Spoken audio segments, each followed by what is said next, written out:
you're here. Help me. Help me. Someone's put me in a box. What's in the box?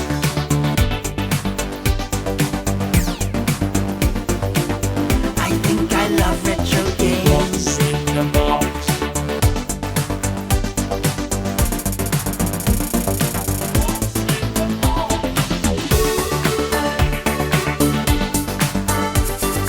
What's in the box? I think I love retro games. What's in the box? What's in the box? I think I love retro games. Hello, yes, it is me. It is Jace at Retrogames. Hang on, where am I? Whoa! What the heck happened then? Welcome back. I think I've been watching too much YouTube, but I seem to have zoomed into someone else's channel. What? Yeah, mad. Yeah, okay. Yeah, okay. Yeah. All right, everybody. Hello. Yes, it is me. It's still Jace at Retrogames, and I was in the pantry. Now, if you don't know where I was, where you been? Thank you very much. Come on, you got to watch more YouTube channels. You can't just watch. All right, just watch me. It doesn't matter. No, our old mate Russ, Retro Bear. I hung out with the Retro Bear at the weekend, and Retro Claire. And yes, it was fantastic to finally go into the pantry. Yes, you can see I'm sort of looking very hobo-ish at the moment, which is fine. I don't mind that. I was honoured to do my little intro in the pantry. I very much enjoyed it. They're such lovely people. I mean, you kind of knew, didn't you? I mean, it's my first time meeting them, and you kind of knew by their comments, and obviously by Retro Bear's channel. He's just got such a lovely way about him. It's like talking to one of your mates. Because that's what I do best. We had a lovely time. Spent an afternoon there. Saw the entirety of Retro Bear's collection. I didn't price it up. I wasn't pricing it up. He's not getting out of the collecting scene. I wasn't there in an official capacity, but it was very nice just to sit in the seat and pretend I was on, because I've watched that show for a couple of years now. Yeah, I'm sorry, RB, I wasn't there from the beginning, but I'm a couple of years in, and I do tend to watch everything you put out. So you know, it was nice to actually be there in the channel. I know they've always watched this show. Hello, Claire. Hello, Russ. I don't. Does he mind being called Russ? But it's just Retro Bear. Retro Bear. Just stick to the bear. Thank you very much. Anyway, a couple of things. Yes, a couple of things about that visit. Retro Claire. Now, Retro Claire, I knew did some repairs and some adjustments. You know, re-Bluetoothed ghetto blasters. But I didn't realise it was actually a very, very professional outfit with a huge, lab dedicated to repairing consoles and computers. And it's very nice to know someone personally that I can forward people who've got repair problems with their consoles to, that I can 100% trust. So yes, if you've got a faulty console, and while I was there, she's repairing all sorts from Vectrexes and Mega Drives and SNESes and recapping Game Gears to really exotic things, FM Towns and crazy stuff. So I honestly think if there's any problem with one of your consoles and you really want to get it repaired, get in touch with Retro Claire. Now, Retro Claire, brilliant. I mean, really. Retro Claire Bear. Doesn't she call herself Retro Claire Bear? I think she does. But yes, it's a hearty recommendation from Retro Games. Here's the details. If you've got a faulty console, check out Retro Claire. Right, that's that done. Now, I've got a list. I've got so many things to talk about this week. Personal news. My son Henry passed his driving test. Yeah! Yes, it was great news. Yes, he's a new young driver. Stay off the roads. No, he's a good lad. He's passed first time. He's done brilliantly. I'm very proud of him. And do you know what he would absolutely hate? Because he hates the thought of ever being on this show. He'd really hate it if I put a picture of him and his brother in his car on the show. He would really, really hate it. So I'm not going to do it again. I in so much trouble for that. But we'll even watch. We'll even watch. Are my kids even interested in the show? No, they're not. Maybe when I'm gone, they'll watch it back and say, oh, blimey, I didn't even know I was on it. Anyway, that was one thing. Now, there was a couple of things I thought were worth talking about that went on eBay this week. And I know I like to... Come on, Jace, get on with it. No, we've got loads of stuff to show you that came in the site this week. But...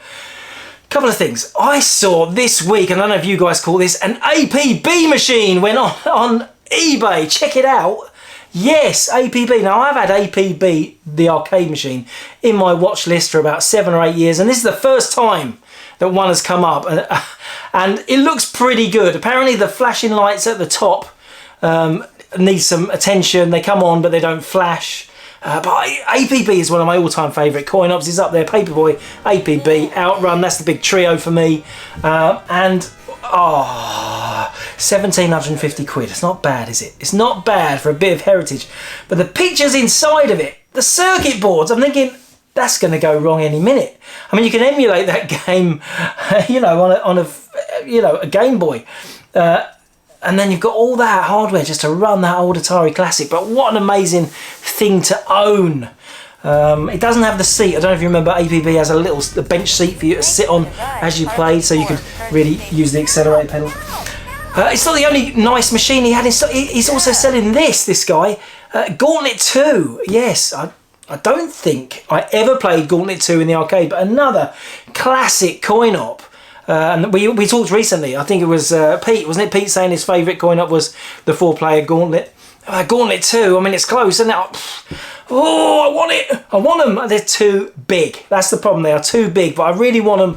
I came that close to putting a bid in on the APB. Very, very nice. So how's it felt this week, looking forward to Jimmy Savile coming on the TV? I know, isn't it weird? And there's been a bit of a backlash. Jimmy Savile is back on the TV, but he's not Jimmy Savile, of course. He's played by Steve Coogan. And if you guys have watched this drama about prolific paedophile and sexual abuser Savile, oh my God, Steve Coogan, what a legend! The guy is a legend, and I can't believe how he's managed to pull off such amazing acting. It's one of the most stunning slices of acting I've ever seen. I mean, we all knew he was brilliant in impressions. We started on Spitting Image, you know, you see The Trip with Rob Brydon, they're always doing impressions. But the mannerism, I mean, it literally is like watching Jimmy Savile. It's incredible. And I know there's nothing to do with video games, but I just thought it was really funny to look forward to seeing Jimmy Savile on the telly again. I never thought I'd say that again. I thought that was done. I thought that's the Jim will fix it days were long gone. Of course, Jimmy Savile made a video game, bringing it back. Jimmy Savile made this amazing video game. Yeah, but the thing is, that game, it's about rushing around a supermarket with your trolley and, you know, that was Dale Winton, wasn't it? That's Dale Winton. Bless him. Long lost Dale Winton, no longer with us. So it's a mismatch, isn't it? Like they couldn't get Dale Winton, oh, we'll just have Jimmy Savile doing it. No, the reason is because that was a Jim will fix it request to make a video game, and that's why they made that game. That's what it's about. We go now with a letter from Warrington in Cheshire. Dear Jim, please fix it for me to see how computer software is made. I have got a computer and have always wanted to see how software is made. From Ben Scott, age 10. So we found a computer games manufacturer who was prepared to include Ben as one of the characters on the game itself. Moving on, what else have I got to say? Well, last week, I bought a very significant collection from my friend Chaba in Hungary. Now, this is very unusual for us. I didn't fly to Hungary to buy the collection, but he flew the collection to the UK. And it's an amazing collection. It's a handheld game collection. And you know, guys, I am huge fan, just look behind me, of classic handheld electronic games. And it's an amazing collection, and they're going to be coming up on the site over the next few weeks. But I thought you'd like to see this clip, because to get it here, he decided he would screw it into a wooden crate. So here we have a massive wooden crate full of games. When do you see a wooden crate full of games? Oh, what's that from? This is like Indiana Jace and the Temple of Games. Alright, I'm going to go and get my screwdriver and my crowbar and let's break this thing open. Right, let's get this open. Let's get this bad boy open. Yeah! This is different, isn't it? This, oh, you got a corner. Oh, listen to that crack there. This is a sarcophagus. This is ancient Egypt of gaming. Oh, crushing the box there. It's a shame because I wanted to bury some pets in it. It's got a lot of nails in it. Oh. Can you tell I don't usually do this sort of work? This is a bit manual, isn't it? It's a bit manual labour. So about halfway through now, I've got a bit of a lip, still haven't got the lid off. Using a chisel and a hammer to try and get all these nails out. Okay, so I've now been all the way around. I've hammered and chiseled all of the butts, and this is time for the big reveal. Let's lift the lid. Look at that, a coffin there of brown paper. Now at this point in the process, I really wasn't sure if I might find a dead body underneath this paper. Oh, there's a hand. No, it's not. There's no hand. There, here we go. What is all this amazing stuff? Oh, well, I'm glad I've captured that for posterity. That's it, posterity.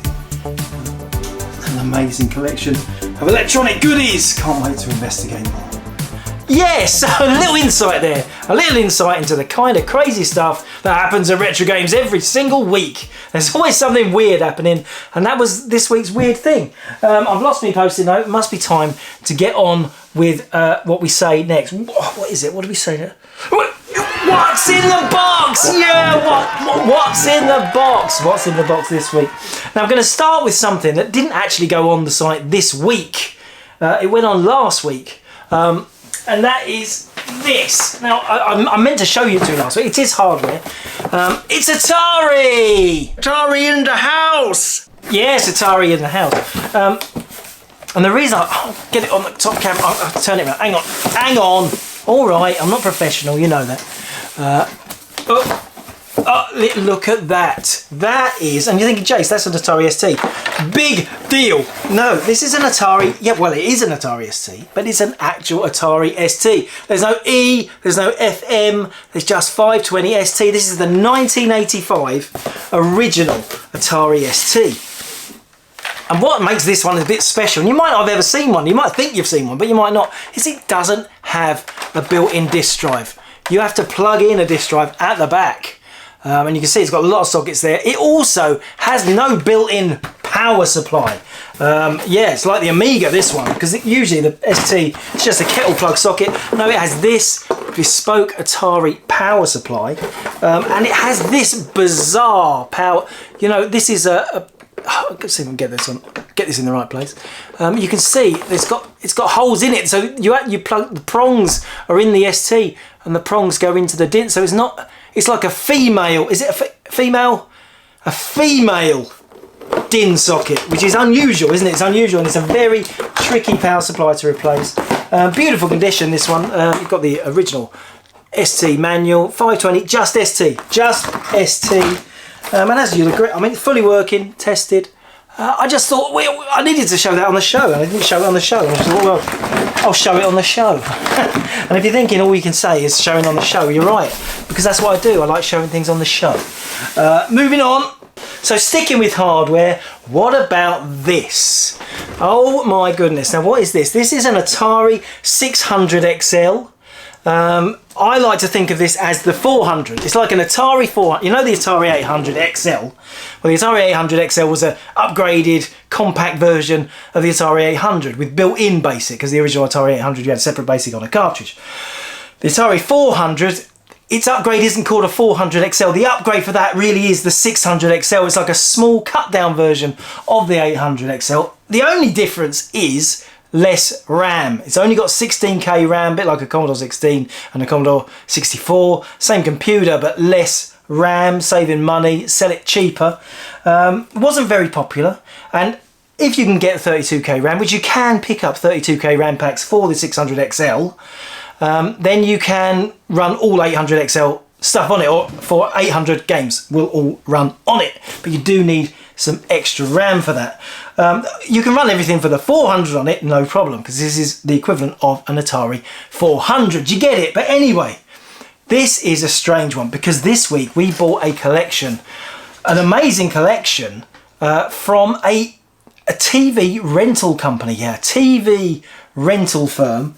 They closed down in 1989. Now, if you don't remember TV rental, it was basically a big TV shop, and you'd go in and you'd choose a TV and then pay weekly, not monthly, weekly, to use that TV at home. At Granada, we've lots new for you. The latest technology for you to rent. Like our range of advanced video recorders that even record one program while you watch another. And our latest range of sets, some with remote control, all with precision Granada colour. We'll help you choose the one for you. Rent Granada. Have a free home trial. Granada, great service, great sets. So it was like a way of, it's like not part X, because it was not like hire purchase, because you didn't own the TV ever. But TVs back in the 70s and 80s, they used to break down a lot, and so one of the advantages of renting was it would get fixed for free. Anyway, this particular small chain actually of TV rental shops decided to dabble in the world of computers. They was very unsuccessful, and they just ended up in storage. And so here we have, this is still the same, I'm still talking about the same thing. This is an Atari 600 XL, mint in the box. That's right, look at the ends. Okay, so we've got some pen on there, we've got some labels stapled on there, but this is still glued. I don't know if you can see that, it's glued down. These boxes were stuck down. That's the way that these boxes are. This is, I mean, to get a brand new unopened Atari machine, 1982, just amazing. I'm not sure if it's going to sell particularly quickly, I have no idea, but an actual brand new unopened Atari computer, that's definitely worth showing on the show, right? What's next, Jace? What do you think it is? What do you think this is? Well, this is from exactly the same lot, the same place. Do you recognise it? Do you recognise this brown box? What could it be? It is a shipping box of another computer. Now, it isn't sealed, but I think the tape has dried out. And I think that's the only reason, because literally this is another brand new and unused computer. But this one I can open out because of that dried out tape. And I say that, I think it's dried out because it's dried out on both ends. So neither end of this shipping box is sealed. But there we have it. Do you know what it is yet, you guys? Rusty knows. What is this? Yes, you got it right. It's an Acorn Electron unused. But this one I can get out. Can you see it there? So let's have a look what we've got. So we've got the mint there, introductory cassette. Let's get the paperwork out. Look at that. Isn't it amazing to see brand new stuff? I don't really like touching it. Enough of my sex life. Something else inside this, you can see there's look at that, like a brochure masterpieces of software for the Electron. Oh, I mean there's no way that has been touched by human hands until now. I've sullied it. We've got the warranty guarantee, brand new. I mean, we've had some pristine Electrons in before, they sell quite well, but to have one brand new and unused, incredible. I can get the cables out. You can see the power supply still sealed there, still sealed in its plastic. What we've got there, the RF cable still tied round in its plastic.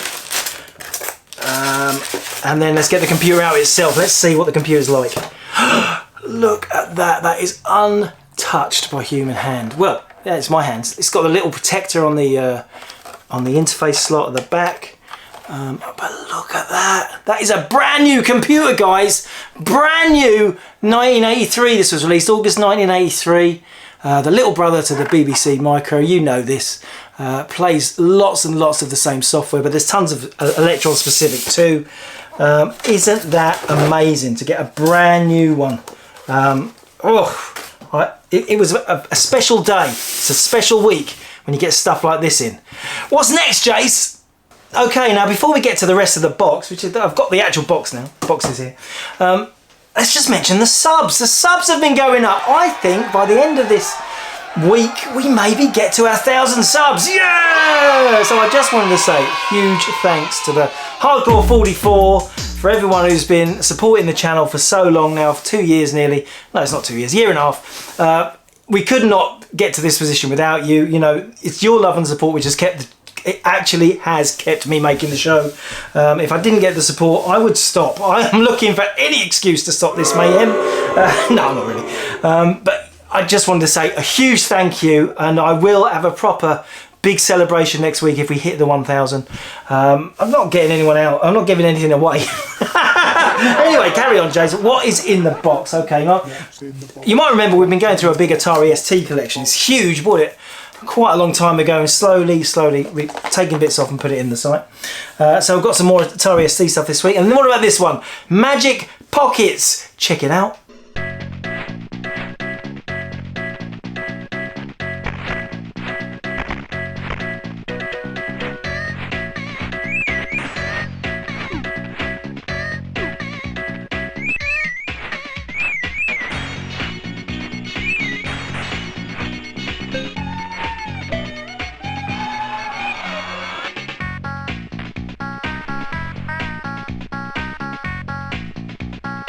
Yes, Magic Pockets with the music of Betty Boo. Betty Boo, do you remember her? Where are you, baby?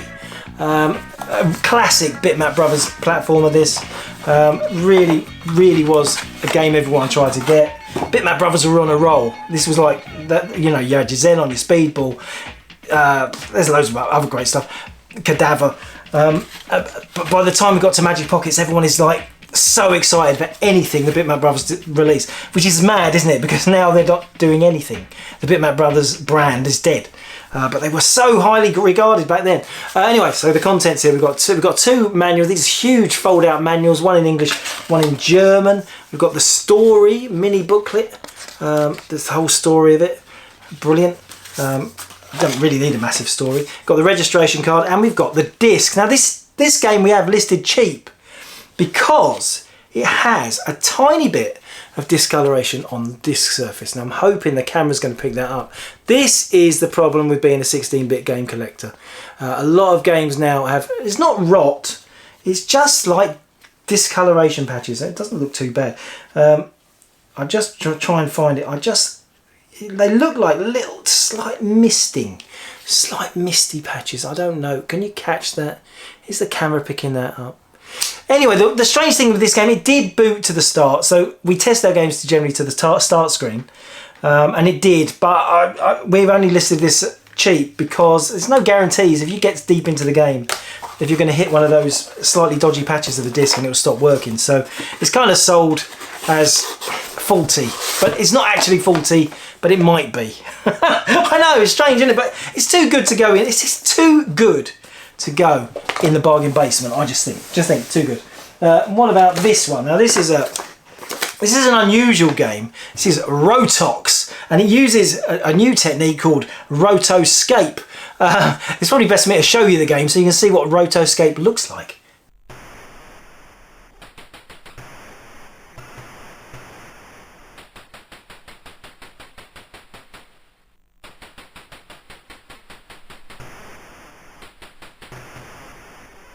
Yeah, so basically Rotoscape is just standing in the middle of the screen and things rotating around you. I think lots of games have got similar ways of playing, but yeah, it's got a nasty sticker mark on. You're thinking, Jace, you've picked a humdinger here for the show. I have, but the reason I picked this, and you know I get very excited about these sort of things. Firstly, it's got this Rotox Files extended book.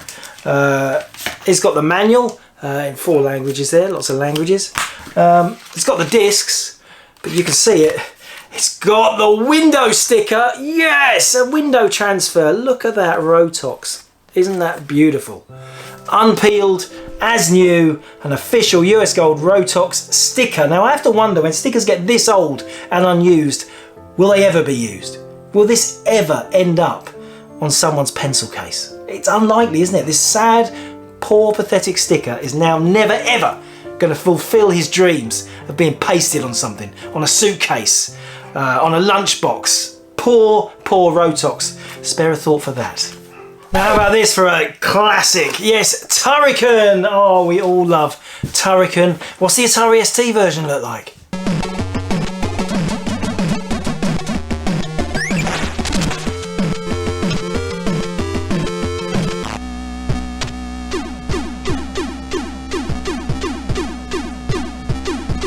Yes, a classic arcade run and gun. It's got to be run and gun, isn't it? This is definitely a run and gun game. Beautiful condition. Just the manual and the disc. Yes, classic. Turrican. Okay, moving on. We had a couple more PC Engine games this week. Remember we had a lot of them last week. What about this? I take the post-it off. I can't even tell you what it's called. It is called Genji Tsushin Agadama. Try again. Genji Tsushin Agadama.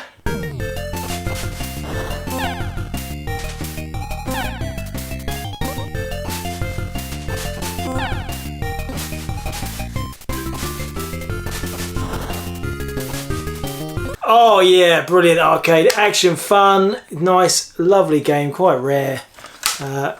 One of those games that's got the action on the back. Yeah, you can see it. But yeah, beautiful condition. It's a Hugh Grant. No, it's a Hugh card. It's a Hugh. Stop it.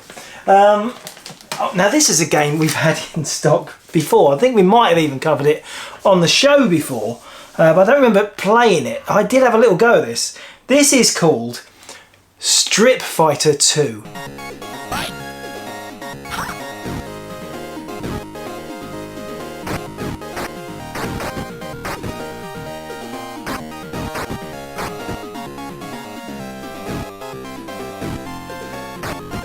And now I apologise if it's not been that long since I covered this, but Strip Fighter 2 is a rip-off by a company called Game Arts of Games Express of Street Fighter 2. And as far as I know, there's not even a Street Fighter 1, but they called it Street Fighter 2 because obviously Street Fighter 2 on SNES, such a massive game. Now, the thing about Street Fighter is it's a fighting game with nudie ladies in it. I think you can see there's the beautiful artwork and a gorgeous card. There's pictures of the game graphics on the back. Now, when I was looking around the internet trying to find pictures, because you have to play quite a while to get any nudity, I thought, well, I'll try and find some pictures of what the ladies look like. I don't know, just curious. Just curious, Claire. It was good. I'm just curious. But I ran across this guy. Hey, how's it going? It's time for another review. It's called Gamer Wayne. But with the game I'm reviewing today, there are titties, breasts, boobies. Gamer Wayne. He's from the US of A. Bees ball like this. I just ran across his channel. He's got more subs than me, but he made this review 5 years ago, and just a few clips of what he thought of Street Fighter 2. If you win one battle, you see a lady in a bathing suit. If you manage to beat her 2 times, your reward is a dumb-looking mullet chick from the 70s. I know! He's made Gav redundant. I don't need to do Gav ever again. That guy, you can't pretend to be like that. That is natural. That is just like, what? That personality is authentic. And wow. To no surprise, your reward is a brunette with hair as crazy as hers. Dang, you got some cream cheese to go with those salamis? Wayne, I'm not Wayne. If you're watching this, I'm in trouble. No, I just think it's hilarious. You've got an amazing style, and I really enjoyed watching the video. Whew, moving on. Okay, now I talked a lot about that. I showed you pictures of that big coffin of games coming our way, and of course, it was full of loads of exciting handhelds. So this week, we put a big batch on. And what sort of stuff do you think it might be? Get excited. It is Game & Watch! Yes! Game & Watch! We don't get many Game & Watches. It's got to be a good 10 years since we've had a big quantity of Game & Watches on the site. We used to, at one point, we had 80 of them on the site, 80 Game & Watches in stock. But as the years go by, they all just sell, and nobody wants to sell them back to us because they're constantly going up in value. So it's just such a nice, refreshing change to be putting a big chunk of Game & Watch stuff on the site. And I'm going to show you, I'm going to go and run through them. I'm going to do it pretty quick, but I'm going to show you some gameplay. I'm going to play some of these so you can see what they're like. Now let's talk about the first ones. These are Panorama games. Panorama. Now if we haven't talked much about Panorama, I don't think I've ever covered them. They are full colour LCD games. Now this is Mario Bombs Away. And look, this is a Panorama Game & Watch. It uses a reflective mirror to give a full colour display. There's no worries. I'm going to show this run in a minute, but I'll just give you a little look. This is absolutely beautiful condition. What a fabulous game. Yeah, I'm going to run through these and then you'll get to see me play it. So this is what Mario Bombs Away plays like. So I'm hoping you can see this, Mario Bombs Away. Okay. Oh, that's better. We're getting it focused now. Okay, so you've got to watch out for the flame on the floor. Put it up for that. Then down for that. Watch out for this flame. Oh, it's close. Oh no! One more time. One more time. Oh, it's the end of the go. See, this is the thing about Game Watches. They're so infuriatingly addictive. Because you're sure that you can do it, even though you can't. Right, put that up in the... Oh, it's lost the focus. Hang on. Oh, well, I put it down right at the wrong time. It's like Airwolf all over again. Right, one more time. Come on, let's get him past one bomb. Right, so now he's got that up in the air. I can go past. Hold it down. Up again. I'm just waiting for him to bend down. Yes, got it. Now he throws it right back to where you started. It's just so annoying. I mean, why don't he just put it there himself? Anyway, that is the amazing Mario Bombs Away. So this is the same design. This is Donkey Kong Jr. It's a completely different game to the Donkey Kong Jr. single widescreen. Again, Panorama, beautiful condition. The reproduction box, reproduction manual and sticker set. But, you know, I don't go on about that because it's just repro stuff. But this is probably a proper authentic game. And again, that beautiful function, that click up. This is when Nintendo, I mean, this is metal. This is metal! Nintendo using metal for Game & Watches. Well, you know, silver screen, gold screen, they are metal surrounds. But yeah, proper, just nice, isn't it? Donkey Kong, something we can all relate to. We love the Donkey Kong. Let's see if I can get this in focus. Yes, it looks pretty good. Yeah, I didn't have to pay any copyright to Bach for Toccata and Fugue there. Grab the key. I'm rubbish at this game. Climb up there. It's similar to other dog. Oh, there's some snake or plum in there. Grab the key. One more go. I'm not very hopeful of doing well on this because I'm not very good, even when I'm not doing it when anyone looking. Up and across. Right, I'm getting somewhere, aren't I? I've got to grab the umbrella. Oh no, I jumped. I'm going to grab the umbrella and then I've got to grab the... Oh no, something next to me got me. Oh, that is annoying. He's strong to the finish because he eats his spinach. He is Popeye the Sailor Man. And Popeye, Popeye, where's a coin op? There's a coin op of Popeye. This is date back to the 1930s. It's really old. It's like Betty Boop, that kind of level. Really old license, but beautiful game. And this is probably as close as you get on Game & Watch to a fighting game. It's a punch 'em up. A bit of a beat 'em up. Well, actually, no. You've got Micro versus Boxing. I forgot about that. It just came to me. Anyway, check out Popeye. There we go then, Popeye. You can see the graphics are all lit up. Let's see if I can get it in a good position so you can see the action. This is a fighting game. Classic Popeye the Sailor Man tune. You've got to punch him. Let's try and get that close. That's better. Punch it. Oh, he punched me back. It's like trying to push each other off of this ball.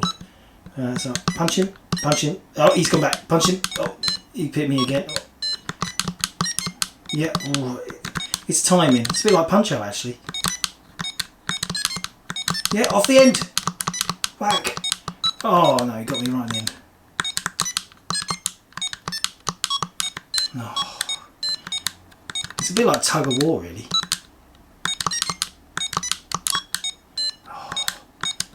I mean, you're probably looking at this thing, what the hell's he doing? I'm trying to kill, well not kill him. You wouldn't kill him, not in a Nintendo game. I'm trying to get Brutus in the water. Is it Brutus? Yeah, I think it's Brutus. Bluto. Not Bluto, it might be Bluto. Yes, I did it! He's in the drink. Then you have to do it again. Snoopy! Snoopy! Yeah, now we haven't got to this in our Jason Japan films yet, but Snoopy is still massive in Japan. It's not just an American export, huge in Japan, and this is the beautiful orange Snoopy panorama. Isn't that gorgeous? Oh, if you love Game & Watch as much as me, you'll be drooling all over it. Excellent Snoopy. Beautiful Snoopy. Okay, let's go close up Snoopy. Press 1. There, yes. It's got a nice vibe about it, isn't it? I have to get the... Oh, I fell off the platform. I think I have to hit notes with a hammer. Very different to Snoopy Tennis. No tennis involved in this. So I'll whack it. There, got it. I'm just trying to stop the birds at the top of the screen from waking up. Oh. I think one of them woke up. I must have missed one. I missed one, but you get it. You get it. Now this is one of the really rare ones. There's two really rare panoramas. Mickey Mouse. Now Mickey Mouse is really rare. Unfortunately this game has an issue. It is missing the metal faceplate. Have a look at that. It's missing the surround. Isn't that a shame? Because otherwise it's nice. It's fully working, nice condition. But yeah. Also missing the battery cover actually. Missing the battery cover. Okay, here's Mickey Mouse. It's a juggling game. Now this is very similar, you'll see this. Oh, it's very similar to Donkey Kong Circus. It's no surprise they're both the same colour purple. Oh, that's a flaming baton. You've got to watch out for the flaming ones. There's Donald Duck there, cheering me on. Bless him. Yeah, got that one. Leave the red ones. Leave the red one. To the end, quick. That one. That one. Yeah, I see. He's just keeping all the balls in the air. Or batons. No, not the flaming one. You get it. You get it. Donkey Kong Circus. Now, Donkey Kong Circus is renowned as being the rarest of the panorama screen games. It's a version of Ball, really, the first ever Game & Watch. You ride along on top of a barrel, catching the juggling. It's a juggling game. But again, it's also missing that faceplate. It looks exactly the same. It's got a replacement battery cover in white. It looks exactly the same as that Mickey Mouse, but it is Donkey Kong Circus. Now you can see there is a little issue. This is Donkey Kong Circus. You see there's a little issue with some missing graphics there in the middle. You can see Donkey Kong's arm and his leg, but you can't actually see his body. Let's just start again, you'll get it. So this time I'm juggling pineapples. You see he disappears when he goes to that position. And you've got to watch out for the flames. It's pretty much exactly the same game as the Mickey Mouse. But it's so rare. And there he is, Invisible Donkey Kong. It's a shame that, it's a shame. There is ways to repair it, I've never tried. But there is ways to repair these dead LCD parts. Okay, so let's do some double screen games now. So these are the classic double screen. You've got Donkey Kong. Some issue there is missing the faceplate. There's lots of these games, they're not perfect, and they're priced accordingly. But still, the game was fully functional. Check them all out on the site this week. I'm going to race through these. This one's beautiful. This is Blackjack. Look at the condition of that. Classic double screen. It's a card game. I mean, it's, you know, not the most exciting playing cards on a Game & Watch, but beautiful condition. Mickey and Donald. Yeah, again, missing both the faceplates around the controls. It's a bit of a shame. Donkey Kong, we've got 3 of these in this batch. This one has this problem, the broken clasp. clasp that holds it doesn't click together, it's loose. But inside the game is beautiful. It's got the battery cover and everything. What a shame about that clasp, because otherwise it's quite nice. And this was the best of the three. This one has got a nice clasp and beautiful inside again. So many of us had these when we were at school. It was one of those games that you play in the playground, everyone had the Donkey Kong, everyone wanted it. Now this is a bit of a rare one. This is Gold Cliff. Brilliant game, one of the better ones. I'll show you inside. Lovely, beautiful condition. Okay, let's go. Up the platforms. I am terrible at this game, especially not being able to see the screen properly through the camera lens. So I've jumped there, jump there, jump there, and get to the top screen now. See, I'm on the top screen now. Yeah, I'm working my way up. Now what? Oh! Oh. It sure does play a mean pinball. Yeah, pinball. One of the Game & Watches you forget about. All in black. It's the black one. It's kind of mean looking, isn't it? Beautiful condition again. Lovely. Got the face plates. Bit of arcade pinball. Yeah, pinball. Launch the ball.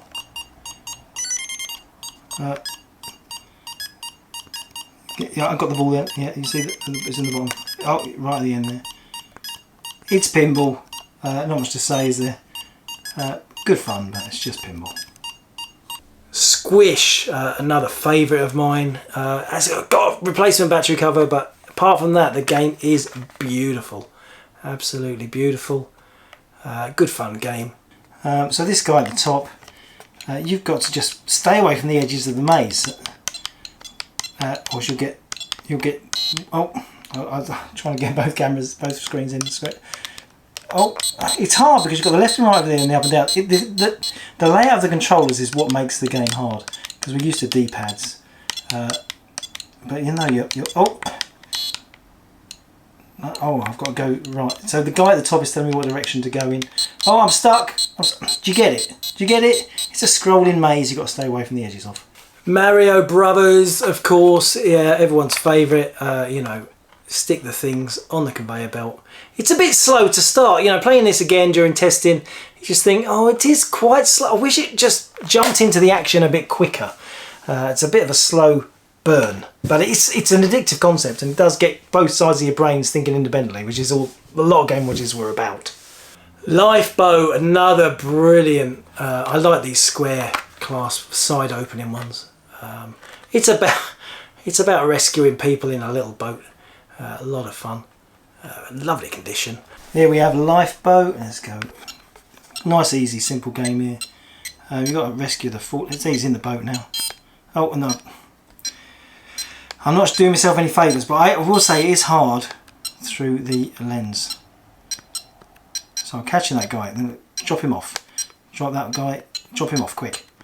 Get this guy, chop him off, and there's one. Oh, on the other screen, I missed that one. It's got an issue with the battery cover, it's not there, but it is included.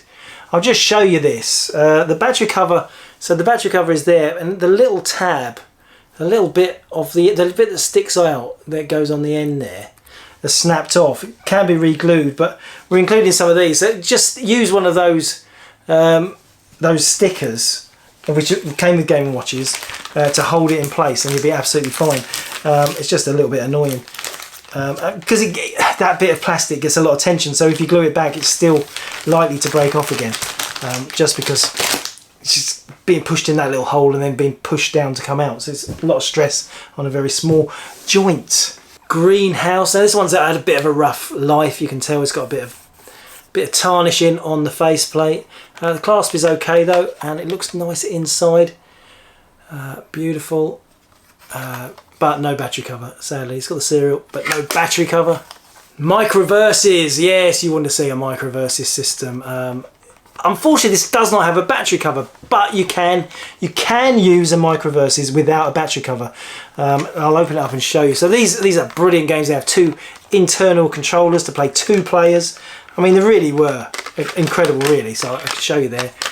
They come out on little wire, so if you hold it and it extends the wire is, you wind the wire back. Oh, it's just so cool, so cool. But as you can see, the batteries normally go in this center hole as a little clip. They go end on end. It takes two batteries touching each other, but actually you can wedge two batteries in that gap and play it perfectly fine. It's just a shame the battery cover's missing, but it's quite a unique.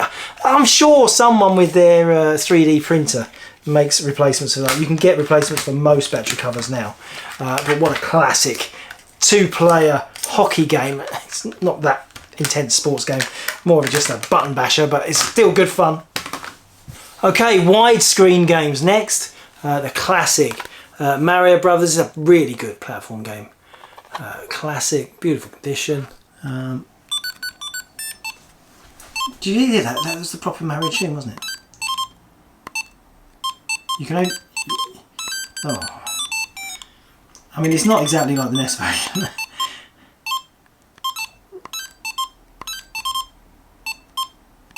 Jump up there. Just got to see how far across you go, really. Oh, I'm going to be on the bottom. It's okay, back up. Oh, badly timed jump there. Mario Cement Factory. Now this is an odd one because I don't think this is discoloured. I think it's a different coloured surround. That is like, it's too perfect. It's too perfect. It's not faded. It's like an orange colour. Because even the orange between those two buttons there, it is orange. So I think that's an unusual variation. I don't think I've ever seen that before. Whether it's a replacement part, I don't know, but it feels right. But yeah, classic game. It's got a wrong coloured battery cover. Fire Attack. We're getting to some rarer ones here. That's very nice. This one's proper orange all the way around. Really good game of reactions. Got the stand, the serial number, and the battery cover. Beautiful. Whack that with a hammer. This guy's come in. I whack him with a hammer. It's a lot of whacking with hammers, basically. Oh, another one.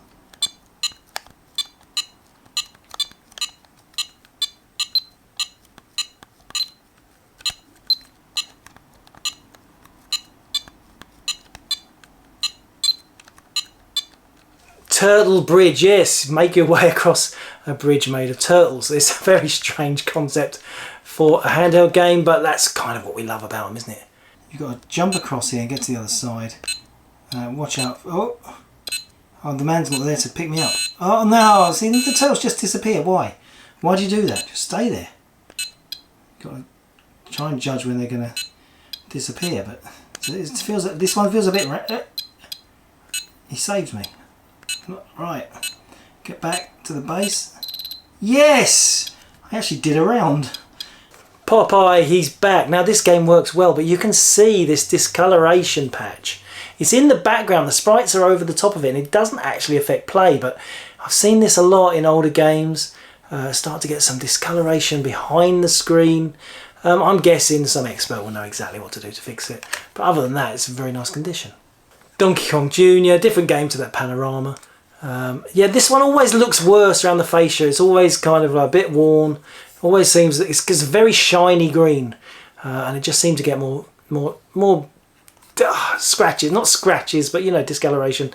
I don't know. It's not discoloration. It's just wear. It's just a bit more worn. They just look a bit more worn, but it's actually really nice. Fire! Do you remember that tune? Yeah.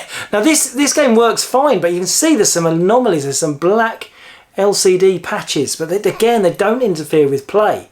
I'll show you and check it out, but it's a wrong coloured battery cover, but one of the early ones, one of the early widescreen series. That is the original Fire remake of the Silver Series Fire, which was in the first 5 Game & Watches ever made. And as you can see, those smudges. Oh, I'm not great at it, but they don't really get in the way of the action. So I'm bouncing him up.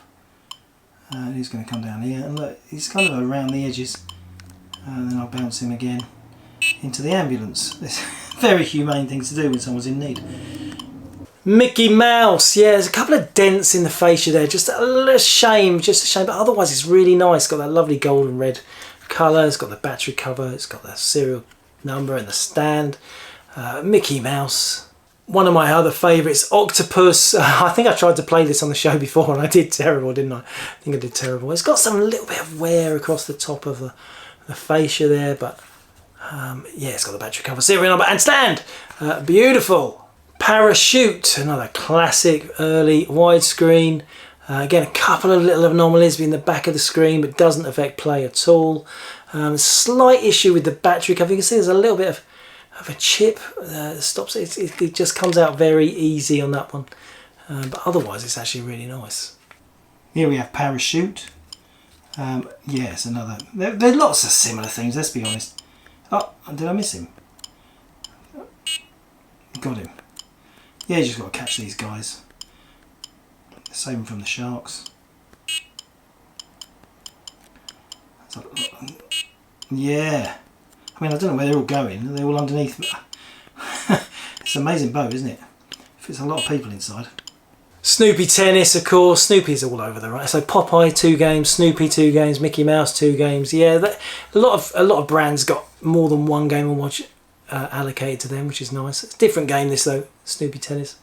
Now we come to the gold range. Now this was after the silver range came the gold range. They're smaller, they're more compact. This game is Lion. Very simple game. We used to just try and keep the lions in the cage. Beautiful game, isn't it? It's beautiful. You've just got to try and keep the lions in their cage. Oh, already I died. See, there's a little bit of smudginess underneath, but it doesn't really affect the gameplay. It's just kind of like, you're not really sure what direction they're going to go in. Oh, I did it, interesting time. So if you're going to make a range of little handheld pocket games for kids, what names should you not call them? Well, I don't know what it was like when you was at school, but calling a game Helmet, you're asking for trouble. And of course my other favourite game, Manhole, which, you know, if you're gonna call games Manhole, Helmet and Ball, I think someone was having a bit of a... I'm sure it's lost in translation, but those are a bit rude. They're a bit rude here, aren't they? I've been so desperate to get my helmet on camera. Here we go. This is a very simple... I mean, who the hell is throwing pliers, hammers, power tools? Oh, I mean, there was no space to get out of that, was there? There was nowhere to go. I mean, is he wearing a helmet? He's not, is he? He's actually got a helmet. Right, got to get him across. Oof. The door's shut. Open the door. Oh, thank you. And here is Ball. Yes, this is the first ever Game & Watch, 1980. Beautiful condition. You can see there is a little tiny, this little jiggy jaggy bit of black sticking out. It doesn't affect the play at all because it's not on the main part of the game screen, but that is some sort of LCD anomaly. Unfortunately, these games are getting old and it's very hard to find them with no issues at all these days. So, you know, what can you do? You don't want to collect it because it doesn't age so well. Yeah, but it's a relic of Nintendo's pre-Famicom past. It's amazing. I've shown you my helmet, now I'm going to show you my balls. I can't help myself. No, I've shown you this game on the channel before, back in the early days. It is just a juggling game. It's classic. I mean, they remade this on the new Mario Brothers one that you could play at Ball. And it's a very addictive game. It's just this strange guy doing juggling. But yeah, and you can see that little triangle of LCD issue. It doesn't affect the play at all. It's nowhere near the action. So yeah, not a problem. And here, just to ram that home, is the remake of Ball. We don't get these very often. This is the Japanese Nintendo Club issue. Is it 2009? Yeah, 2009, and it is mint and unused, of course. Oh, I'm breaking the tape. I just, for you guys, I do this. And there you have it. This is the new version of Ball. Let's just, shall I? Gently, Jace, gently. Oh, it's so hard. This is brand new, unused. Oh, look, and there you've got the sealed plastic there. And I'm gonna, shall I pop it? I've got to find the game after doing that, haven't I? Oh, it's got the battery in there. Oh, here it is. And there you see, we got it. One of the first videos I made was about Ball. And there it is. That is still got the battery pull. Different design, you can see. So if I pull the original there, you can see they're a bit different on the back. but they look very similar at the front. There's no big triangle on the new one of LCD, but I know which one I'd rather have. I'd rather have the original one. I'd rather have the super rare original one than the reissue. But the thing about I mean, they remade those later Game & Watches, the Zelda one, and what was the other one? Yeah, the Mario Brothers one, which had Ball on it, didn't it? A remake of Ball. And it just proves that they still got all the tooling, all the machines to make proper LCD Game & Watches. They could make new ones. They could put some more back into production, couldn't they? And it's kind of sad that they haven't. They could remade the whole of the Silver Series. They could remake them all, to be honest. I think there's definitely a market to buy brand new game, because they're just so adorable, compact mini games. But they've not done it yet. I don't suppose they will. I really thought last Christmas we were going to get the third of the reissued Game & Watches after the Zelda. There was all the talk of a Metroid one, but it didn't happen. Didn't happen. They didn't release a third new Game & Watch, which I'm sad. I'm sad. But anyway, that just means we can dwell more on the original ones. Let's carry on. I haven't finished yet. I haven't finished. This is a Super Color game. This is Crab Grab. They only made 2 Super Color games. Check this. Beautiful, long, silver. They're like monolithic. 1984, I think. 1984. And they've got coloured strips behind the LCDs to give you a bit more like a colour screen. It's not proper colour screen, but the Super Colour range differentiated from the rest of the Game & Watches, and it's a very unique design in the world of handheld gaming. Nothing else quite like the Super Colour games. Oh yeah, grab us a crab, would you, darling? Yeah, grab us a crab. Yeah, Crab Grab. This is the Super Colour. As you can see, the sprites, they're actually all displayed at the moment. There's quite a lot of reflection, sorry about that. But there's green, red, purple, blue. Now, this is a strange game. It reminds me a little bit like Sokoban. You push up through the crabs, they appear at the bottom. Then you've got to get around them as they try and get back up the top. You've got to clear the whole top screen. It is a weird game concept. So I've got rid of the blues, now I've got to get rid of them 2 reds, get rid of the green, and I've cleared the level. And it gets faster and harder. It's dodging them as they come back up, but it's like no other game you've ever played before. It's very odd. And this is the other one. This is Spitball Sparky. I remember when I first started collecting games, I didn't believe this game actually existed.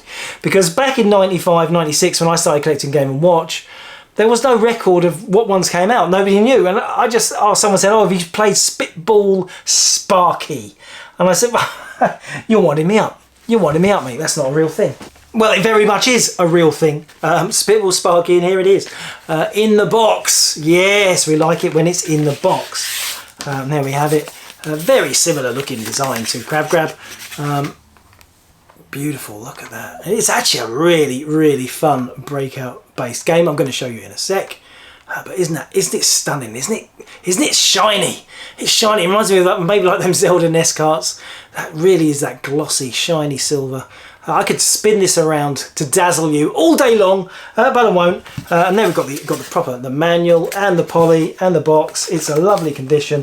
Got a proper grey screen for the scores at the top there, and then you've got the colour bits below. And this is such a great game.